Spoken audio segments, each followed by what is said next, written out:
All right, so this is the Dragon League game that happened on Saturday between Amaranth 99 and Go Influence Chess. So let's go ahead and take a look at it and see what happened in this game. Pretty standard opening so far. I actually prefer taking the one jump extra, but I know that a lot of players are afraid of white just kind of jumping in here. Um, but I think that this is also acceptable. White approaches uh, black's corner. I actually don't recommend ever playing this kind of thing. Um, I know it might seem like a normal thing, and sure, it can definitely be a normal thing. Um, but I think it's better to stick to the normal Joseki, especially since they're so simple, because otherwise most players are going to end up doing something like this, and you really get this kind of high floating shape here, where there's just so many ways to make this not useful for white. There's no reason for us not to take a really, really basic, simple position where we know we're going to get points. In even at a lower level, you can do something like this to say, "Hey, this is mine, and there's nothing anybody can do about it." Um, but there's no reason not to take this kind of position. This is just really aggressive unless you kind of know what you're doing. Um, Especially if you're going to Tanuki away kind of like this. Um, it's definitely better to reinforce this stone. Otherwise, you're going to get something like this where black's going to pincer you immediately. There's no reason for black not to pincer this stone. White didn't make a base out of it. Now it feels like we're going to have to run with it in either direction, and we don't want to have to do that, especially in a game where we can win against our opponents in a very, very basic way. Um, so this would be a chance for black to basically take advantage of white and pincer it. And this pincer is also fine. I think it's better to play high because it's going to be stronger. Kind of think of it more like a strong army near your opponent. You can even play closer um, to say I am even stronger. Um, but I think that as long as you're pincering it, as long as you're pincering this white stone, you are playing correctly. Um, And then in the case of this stone, I would want to play low in either direction. And I would technically want to play low in this direction. This way, we already have a stone in this direction. So we're already emphasizing that kind of like we want to play over here eventually. But if we're adding all of our stones over here, then that's all like that's kind of almost all we're going to end up with. So we do want to make sure that we are reaching towards the proper side. However, again, I would want to pull back here. That or again, we go back into a different Joseki. We play just really basic on the top side, or we can even play low. I like I like high, but I do know that low is better. So black pincers it, white attaches it, which I think is a fine move. It's aggressive, but I think that it's fine. Um, I don't want to keep calling it out because I know it's going to happen a lot. But I think one of the things that you can do as a DDK or a low Q player is to keep the game very simple. Um, Let the other player make it complicated. Um, and this also happens at a higher level. If anyone watched my stream about a week ago, I played a Japanese player where I was winning the game, but I kept making it complicated and they kept simplifying the game. And because I kept making it complicated despite winning, eventually I made a mistake because I was being so aggressive in a game where I was winning. So as black here, I would just want to play as simply as possible and let white make the mistake. And I think this is good. I think this is fine. However, I almost tempted to Atari here just to make sure that they are playing this way. It's unlikely that they're going to cut here, but if they do cut here, um, this splitting shape is very good for black. Very good for black because we're definitely going to be living here. Now, it's not to say that we're going to be killing this white group, but we are at least splitting it off and forcing it to run. Um, as to where in this position they might be a little bit more comfortable running out towards the center. But black keeps it really simple. I like this. I think black is doing a good job at just simply saying, hey, I'm not going to try very hard to kill you. I'm just going to create a base. I've already got a position that I like, so I'm just going to be simple. And I like this. I like this a lot from black. Yep, this is good. Uh, White leans. I think this is also okay. The problem is that black's going to be building on the top side. And black should be protecting like this. We don't want to be protecting like this because the idea is that we're going to be running along here with white, and we're making white a little bit stronger on the outside. Now, I know that generally this position is not particularly bad for black because eventually we can jump, but it is good to go ahead and jump here now. If white tries to do the same thing, we can immediately cut that stone off. But again, it kind of looks like black's style is to simply play very solid. I'm not going to call it passive because I actually think it's a I think so far black is playing really well, and I don't think white is playing that bad either. It's just that white's a little bit more grounded up into a position where they're kind of like floating, so it's harder to manage their groups, as to where black's groups are a little bit more towards the sides of the board, so it's easier for black to manage. White pincers, I think white should actually jump into the 3-3. I think they're going to get more value out of the 3-3 here. When they play here, what can end up happening is if black kicks, and white tries to make a base here, which is fine. Nothing wrong with this. But black's getting a lot of value out of this side of the board. I'd rather go ahead and jump into here and kind of say, hey, I've got the corner. I'm very solid here. And then if black fixes, I have room to go ahead and do light invasions or touch-ups, that kind of thing like that, and just pressing black down. And then if they do in this direction, it's kind of the same thing. If they try to build this side, I would also want to have a solid group. It's something that I don't have to run with.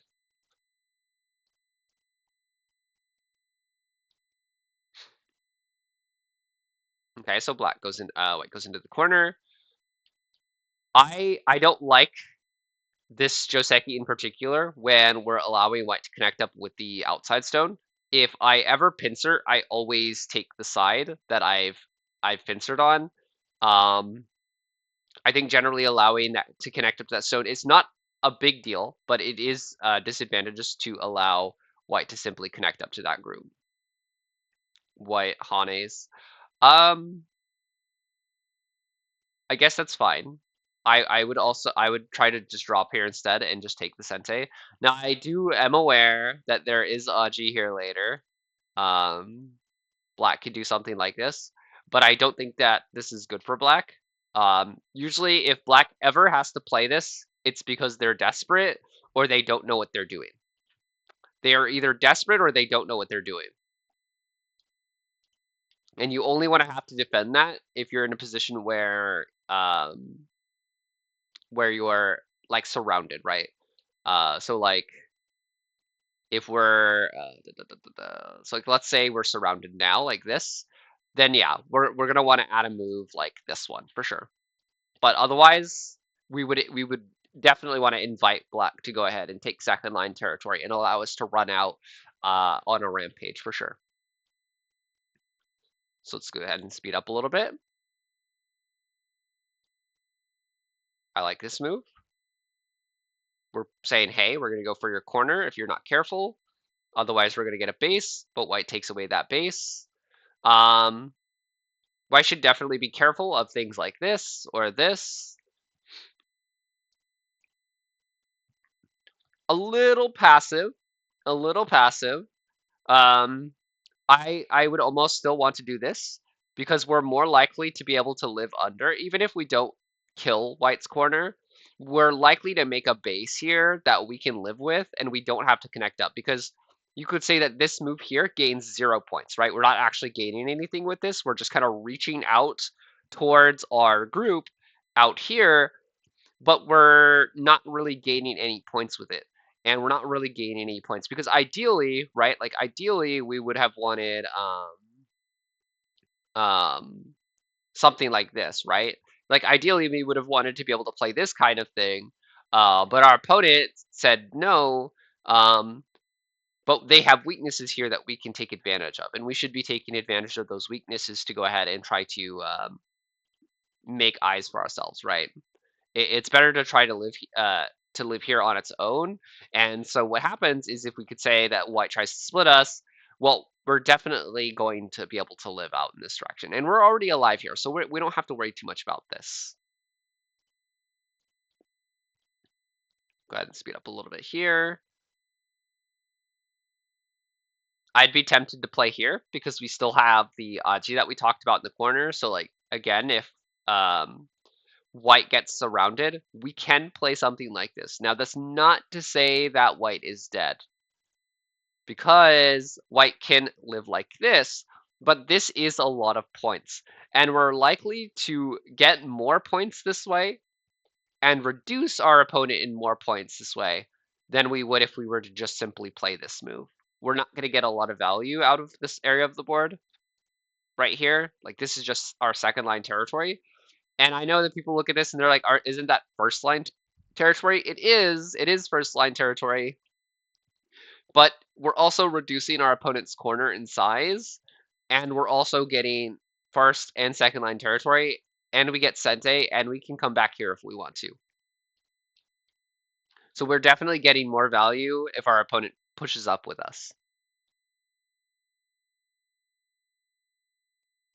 Ooh, we don't want to push there. Ooh. So this is a situation of white deciding that these two stones do not have a value, and this is white or black going, oh, my opponent doesn't think those two stones have value, so they must not have value. Um, I just want to point out how many times that happens to me. I actually just said on my stream earlier, one of the ways that I often lose my games is when my opponent is playing incredibly passive. When I'm ahead, I'm always like, I must be behind. They're playing so passive. They're like not even trying. If they're not even trying, I must be behind. We need to be able to trust our own judgment. We can't trust our opponent's judgment, because if we're trying to base our judgment off of our opponent's judgment, how are we going to beat them? How are we going to win? Right? Um, these two stones are huge. These two stones are really big. They should be instantly captured, just as white should be instantly saving them. These should not be sacrificed at all. And so we want to play something like this. If white Atari's here, I know something you might have been afraid of is maybe getting leaned on here, but we're perfectly okay taking this. This here, like we do not mind going on the second line if we're going to get a lot of strength towards the center like that. This is very good for black. Oh wow, and he decides to sacrifice his zones. I think you should still run these out. Again, it's not an easy position for white to fight, but it does get complicated. But I do not think you should sacrifice those stones. Again, we get kind of a situation here again of where white's deciding that there's not a lot of value in these two stones, but we definitely want to be careful because black can still run out here. And again, whoever gets these two stones here, whether it be black getting these three stones here or white getting these two captures here, is going to be ahead in this game. And so I think white should just take these two stones in the same manner as black should just save those two stones. They try to make a ladder breaker, but there's no reason to make a ladder breaker. They can't push us this way. We'll live like this. And they can't push us this way because we can push out like this and go like that. So there's no need for a ladder breaker. But let's go ahead and speed up a little bit. We're in a good position now as white. We don't have to take those two stones. We don't have to do that. We can actually play somewhere else if we want to. We can like reduce the other side of the board. So what happens is if black comes out, we just capture these stones. If they play here, we don't care about that one stone. That one stone doesn't matter. We'd rather just invade the right side. Black takes this one. That's fair. Black doesn't want to have to run with this group either. Hard cut for black. Unfortunately, it's not easy for It's not easy for black here because because we can play here, and if we run out like this, um, let's say white plays something else, we can't really save these stones anymore. So it's really hard. Actually, let's say white does this instead because that makes more sense, right? Because white's obviously going to want to play here now, or black's obviously going to want to play here now. But just capturing this is good enough. Again, I would play lighter when we're hitting this stone. We're making it stronger, so we want to be careful about that. Oh no, that is a big mistake. Big mistake. Oh, and black makes a big mistake again. Okay, so again, the value of these two stones is so big, and the value of these two stones is so big, and the value of these two stones is so big. We definitely need to capture this here. We do not have a choice but to capture this here. It is monumentally big, and that's one of the reasons why hitting this stone here is not that great, and why we want to play here. I do think your shape, white, is so good here. Like, that's great. You made a tiger's mouth. That's awesome. But we're forgetting that black can play here. And now black gets to capture these two stones.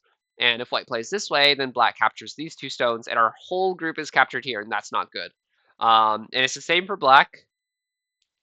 We do not want to allow white to capture these two stones. So white is going for the whole thing, too greedy. Black can just play here at any moment, and we live with the entire thing. I'm going to guess both players didn't see it at this point. So we're going to go ahead and speed ahead. Okay, black chooses just to live, but black can play the cut here. We can play this aggressive cut. It's not possible for white to kill this group, and white has their own cutting points to worry about. So white would have to play here, which leads to this position. A lot of this game is riding on whoever gets this back to this first. Okay, so white got back to it first. Now the game's up in the air again. Now the game is up in the air again. I would be careful about connecting there. I think it's understandable that you want to connect because white can drop here and it feels like Sente at any moment, and it is. But I would want to be able to attack these white stones, and when we're connecting up under, we're really not attacking these white stones. We're kind of giving white the opportunity. I think white doesn't have time to play that, so they should go ahead and Hane here instead, and kind of try to make life with this group. Like, making life is really important here, basically. Like, we don't want to just go on the second line and start to try to reduce something when our group is in trouble, right? Urgent before big. Like, this is a great move if we're looking for something that's big, but it's not great if we're looking for something that's urgent. Urgent before big. All right, let's go ahead and speed up a little bit here.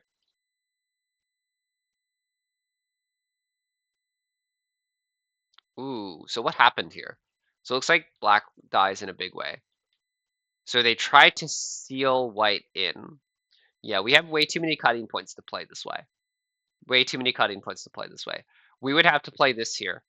And this is not easy. We could try to gain enough liberties to play this way, but white can always push through here. And even if we do get back to here, there's a cutting issue here as well. And we end up losing this entire group. So white can even just go here and probably be okay with it. But yeah, black did a really good job at white did a really good job at reducing black's liberties. Yeah. All right, we're gonna go ahead and speed up through here. I think I think we pretty much kind of went over the big issue of the game. Wait, did this game white plus black? Okay, black did resign. Um, I think a lot of the issues stemmed from these two stones here. I think it really came down to black having a lot of split groups and not being strong enough to attack. When if we just play here, we're in a solid position and we're strong enough to play the outside. So I think black and white made big mistakes not playing in this area. I think black did an amazing job at keeping the opening of this game really, really simple. Opening by black was really great. I really liked black's opening here. Um, And then I really like the way that white played the game later on, for the exception of giving up these two, possibly giving up this group here. I thought this would have been a game loser. But outside of that, I think black played this area of the board really well, capturing this group here and making sure that they kind of solidify their win that way. I think that was pretty good. All right.